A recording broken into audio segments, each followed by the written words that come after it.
Bon, c'était ça l'extrait que je voulais vous montrer, dont je voulais parler, parce que quand même, parfois la vie, parfois Internet, la vie, la politique de manière générale, nous sert une petite collation, une petite sucrerie qu'on a juste à déguster comme ça. Et là, c'est ça. Là, c'est un grand moment.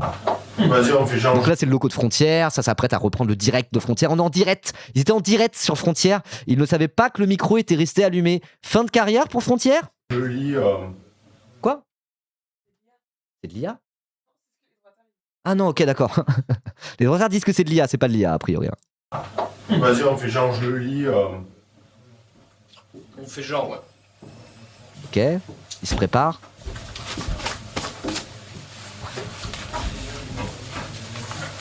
Ok, ouais. Je suis tellement claqué que j'arrive pas à me tout. Je suis tellement claqué que, ouais, ok, ils sont claqués. Ils ont fait la fête la veille. Normal, en vrai. Voilà. C'est des jeunes. Ils sont là. Ils sont tous à Frontières. Ils ont des dures journées de labeur. Après, bah, ils vont au bar. Ils se boivent des petites pintasses. Normal. Ils font la petite soirée. Le lendemain, ils sont claqués. Qui n'a jamais vécu ça ? Mais en plus, moi, j'ai le visage bouffi à cause de l'alcool, du shit. J'adore. J'ai tellement été dans cette situation. Je suis en empathie avec lui, là. Je suis littéralement en empathie avec lui. Putain, genre, oh putain, la gueule que j'ai à cause de l'alcool et du shit. Comment je vais faire pour bosser aujourd'hui ? Allez, on y va. On y va. Courage. Ah. J'ai déjà été dans cette situation 10 fois. Vraiment. Il le dit avec un tel naturel parce qu'il sait pas qu'il est filmé. Je trouve ça très beau. À cause de l'alcool, du shit. Bah oui. Ça me fait bouffer. Une bonne nouvelle, vieux Hermès qui va revenir tout à l'heure au bureau, donc tu pourras aussi faire des photos. Oh là. La fin est exceptionnelle. Oh la va. Et hop là, ça lance le jingle en mode genre, oh non. It was at this precise moment he knew. He fucked up. Tu pourras aussi faire des photos. Oh là. avec la musique qui arrive, c'est incroyable. Mais ce qui est incroyable surtout, c'est l'hypocrisie de l'extrême droite. Allô, quoi. Moi, je dis ça, je suis bien placé pour parler. Je me fais traiter de drogué à longueur de journée par des fans de Frontières. À longueur de journée, on me traite de drogué en mode genre, ce chiteux là, oh là là, il prend de la kétamine, vous vous rendez compte, ce dégénéré, il mérite la mort quasiment. Hein. Quasiment, il mérite la mort, il mérite la déportation, ce dégénéré drogué. Vraiment. Là, on leur dit tout le temps, c'est le nouveau truc maintenant, c'est me dire, ah ouais, il prend de la kétamine celui-là. Bah oui, j'ai pris de la kétamine, ça peut m'arriver d'en consommer. Sauf que la différence, c'est que moi, je l'assume en fait. Ça fait pas de moi un déchet humain. De la même manière que le mec de Frontières qui a le visage bouffi par l'alcool et le shit parce qu'il a trop fait la fiesta hier, bah, ça fait pas de lui un déchet humain, ça fait de lui un humain en fait, avec ses aspérités, avec ses défauts, je sais pas si on peut appeler ça un défaut, mais c'est comme ça, on est tous humains, voilà. Mais eux, ils sont là en mode, ils mettent une cravate, et ils font genre, non, nous on est parfaits, on est des patriotes avec aucune casserole au cul, on vit une vie d'ascète, on est parfaitement fonctionnels, on est les meilleurs. Et ceux qui justement assument leur part d'humanité finalement et d'aspérité, et ben ils sont en mode, ah regardez les drogués, ah regardez les déchets humains, à se foutre de leur gueule. Et moi je trouve ça insupportable, cette manière qu'a l'extrême droite d'avancer masqué en permanence, quoi. Et c'est pas le seul truc où ils avancent masqué en permanence, ils le font pour tout. Mais là, pour le sujet des consommations de substances en particulier, que ce soit légal ou illégal, parce qu'il a dit alcool et shit, ils le font aussi. Et ça met moi, personnellement, qui suis parfois victime de ces insultes et de ces procès en être un déchet humain drogué, de voir ça, ça me fait ricaner, mais ça me saoule aussi, parce que je suis en mode, assumez les gars, quoi. Nous, en gros, on se met en porte-à-faux et on se prend des torrents d'insultes, parce qu'on assume des choses que vous faites aussi et que vous assumez pas. Et cette malhonnêteté, ce côté où c'est une manière de faire qui est malhonnête, c'est ce qui m'énerve le plus. C'est vraiment ce qui m'énerve le plus. Et du coup, ça m'a fait réfléchir. Enfin, pas que ça, mais c'est des trucs auxquels je réfléchis pas mal dernièrement. Notamment aussi par rapport à Twitch gauchiste, dont on a pas mal parlé dernièrement. C'est quoi le truc qui m'énerve le plus avec Twitch gauchiste ? En soi, il va continuer à mettre ses extraits. Il a le droit de mettre des extraits comme ça, quelque part. Apparemment, a priori, c'est pas illégal. Effectivement. Et tous les gens qui se disent, ils sont en train de couiner et de chouiner juste parce qu'on leur fait 1/10 de ce qu'ils nous font. Il n'y a pas d'équivalent de Twitch gauchiste à gauche. Nous, à gauche, l'équivalent, c'est des gens qui disent qui ils sont, expliquent, sont transparents par rapport à qui ils sont, ce qu'ils pensent, ce qu'ils veulent, et qui, de cette position-là, parfois insultent des gens, se foutent de la gueule d'extraits qui tournent de leur adversaire politique. Moi, je dis ça, c'est ce que je fais. Je passe ma vie à faire ça. Je vois des droitards, bon, c'est plus des politiques et des gens plus gros que moi. Je fais pas trop ça avec des gens plus petits que moi, déjà. J'essaie d'avoir une déontologie un peu par rapport à ça. Mais voilà, donc moi je le fais, effectivement. Je suis là, je suis un gauchiste, je vois des droitards, je me fous de leur gueule, je dis en mode, oh, regardez les techs de zinzin. Un peu ce que fait Twitch gauchiste, mais il y a une grosse différence, c'est que moi, on sait d'où je parle, on sait qui je suis, et si jamais ça part en menace de mort et en harcèlement suite à un live que j'ai fait, ça me retombe dessus, il y a une part de responsabilité là-dessus. Vous voyez ?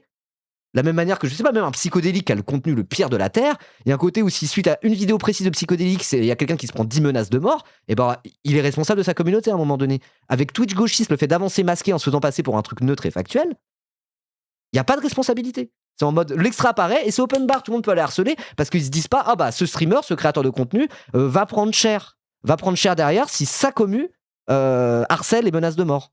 Et donc c'est ça qui est super malhonnête dans l'histoire, quoi. Si vous voulez montrer des extraits, vous foutre de la gueule de gauchiste, bah faites comme nous. Lancez un live devant des gens, assumez, montrez votre gueule, dites qui vous êtes, et voilà. Et on verra si ça marche. Et à la limite, comme ça, on peut vous répondre. Il n'y a pas cette espèce d'asymétrie et de mensonge. Avec ce côté, on avance masqué et on dit rien de nous et on fait comme si c'était nous qui décernions les bons, les mauvais points et par défaut, nous on est parfait, quoi. C'est ça qui est insupportable. Et avec Frontières, c'est exactement la même chose. C'est exactement la même chose. Ils mettent des cravates, ils se font passer pour un journal, pour un média, alors que c'est une bande d'influenceurs, exactement comme moi et je sais pas, Emodem qui est dans le chat par exemple. Genre, c'est la même chose. Oula, je postillonne, pardon. C'est que ça m'énerve cette histoire. C'est la même chose, mais la différence, c'est que nous, on assume être des influenceurs, on le fait en notre propre nom avec une forme de responsabilité derrière. Eux, ils le font en faisant semblant, en mentant, en se déguisant et en déguisant leurs idées au passage, quoi. Et moi, c'est le truc qui m'énerve le plus. Je trouve ça absolument insupportable. Voilà. Après, Psyo, justement, il se défend en disant qu'il est neutre et factuel et comme Twitch gauchiste, il répète juste les phrases dites sans faire de gros commentaires. Ouais, mais c'est encore pire, justement. Assume.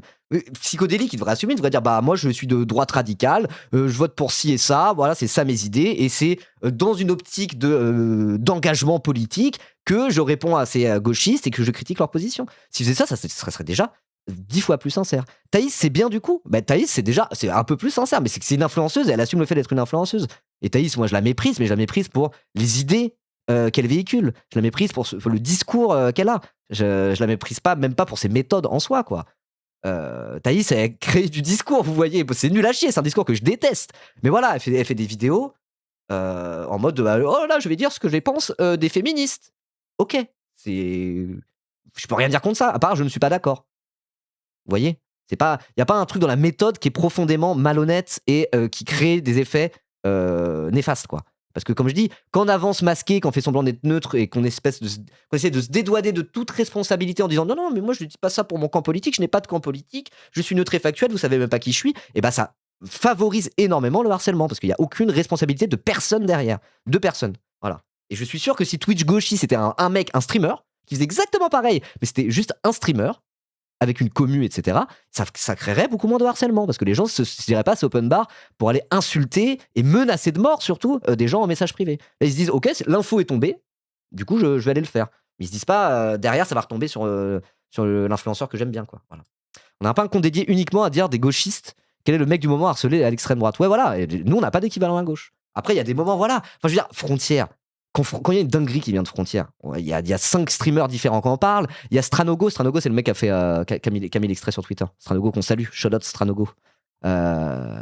Stranogo, il met un pressing de zinzin sur Frontières. Il en parle tout le temps dans ses lives, il regarde toutes les vidéos de Jordan Florentin pour se foutre de sa gueule. Quand il y a une dinguerie chez Frontières, on est là, on en parle en live, etc. etc. Mais il n'y a pas un compte précisément qui se fait passer pour un compte d'information sur Twitter qui relaie ça l'air de rien et qui crée au passage des menaces et du harcèlement.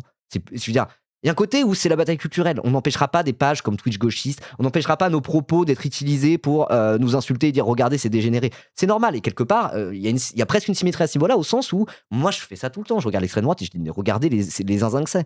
Ok. Mais il y a une manière de le faire où, quand même, qui est un peu plus digne que l'autre, qui est un peu moins malhonnête et qui crée moins de menaces et de harcèlement derrière. Voilà. Et les menaces de mort, vraiment, ça fait pas partie du jeu, je suis désolé. Voilà quoi. Donc bon. On parle plus trop de la drogue et de ce gars-là, mais bon.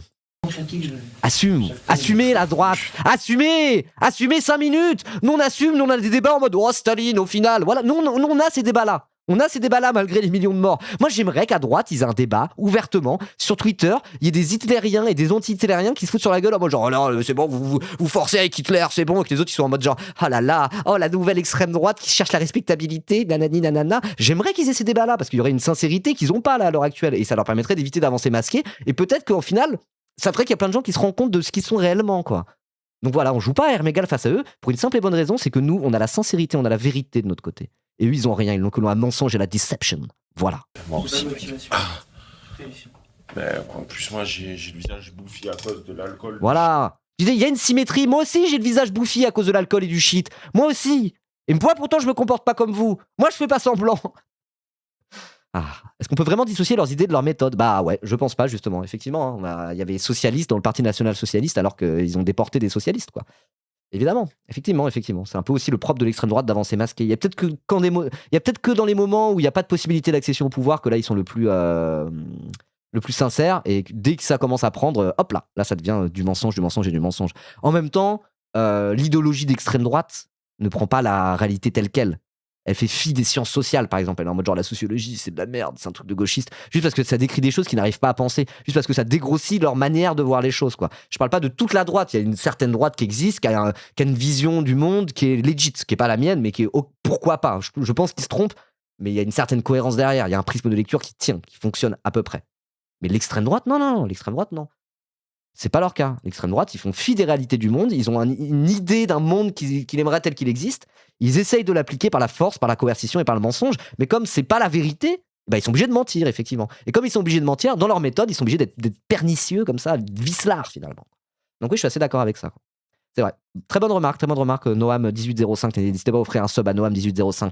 Voilà, pour récompenser son excellente take. Surtout que Julien Gérard, pourquoi je dis que, il s'appelle Julien Gérard du coup journaliste. Apparemment c'est un youtubeur à la base qui s'appelait le Doc. Je connais pas. De toute façon c'est très simple. Frontière, il y a 2 types de gens qui bossent chez Frontière. Non, il y a 3 types de gens chez Frontière. Il y a ceux qui ont la thune et qui tiennent la baraque. L'actionnaire Géraud Verny, par exemple, un député ciotiste UDR qui possède 20% de Frontière. Il y a Eric Tegner qui a fondé le média, qui vient d'une famille de la bourgeoisie d'extrême droite traditionnelle, etc., qui chapeaute le truc. Mais dans ceux qui travaillent chez Frontière, il y a 2 profils. Il y a des influenceurs, tweetos ou youtubeurs, on leur propose d'aller bosser chez Frontière, un peu comme moi, je bosse chez Luma finalement, sauf que Luma est un vrai journal. Et l'autre profil, c'est des stagiaires et des apprentis en école de journaliste. Voilà. Il y a des gens, je le sais, on me l'a dit. Je donne pas de nom, mais il y a un journaliste un peu de Frontière, quelqu'un qui a un peu de buzz en ce moment, un mec de Frontière. Et ben j'ai appris via une camarade de classe à lui qu'en fait il était en école de journalisme et il est en apprentissage chez Frontière. Et on se dira, il en a pris ça chez Frontière, c'est les petites mains chez Frontière, un mec qu'on connaît pas trop, il est là comme as, il fait le pigiste et tout. Non, des mecs de premier plan un peu chez Frontière sont en fait des gens en apprentissage chez Frontière. Alors après, des apprentis, il y en a dans d'autres journaux, des stagiaires, il y en a dans d'autres journaux, c'est pas un problème. Mais ils ne fonctionnent qu'à ça. Leur modèle économique, c'est des apprentis, des stagiaires sous-payés, à qui on promet monts et merveilles, qu'on exploite à mort, et des influenceurs, slash youtubeurs, slash tweetos, à qui on propose de devenir faire semblant d'être journaliste chez Frontière. Voilà. Moi, je fais pas semblant d'être journaliste chez Luma pour le coup. Moi, j'arrive en tant que streamer et je bosse avec un mec qui, pour le coup, est vraiment journaliste. Et c'est pour ça, encore une fois, ils ne font que mentir et encore mentir. Et moi, ça m'énerve.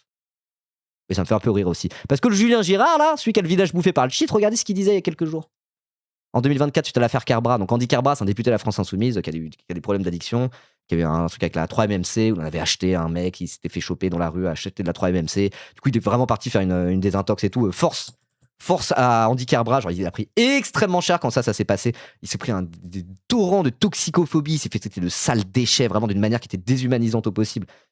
C'est dur à vivre des moments comme ça. Et derrière, en plus, il a fait une désintox et tout, il en a parlé, il a pris la parole à la télévision pour expliquer son parcours par rapport à ça, à quel point c'était rude et tout, genre vraiment à cœur ouvert. Ça demande beaucoup de courage de faire ça. Donc force à fond à Andy Kerbra. Mais Julien Gérard, le même qui dit, je cite, j'ai le visage bouffi à cause de l'alcool et du shit, il disait ça. Il n'y a rien de normal dans ce tweet de Mélenchon qui défend Andy Kerbra. Il défend un produit illégal, la drogue. Produit illégal, drogue.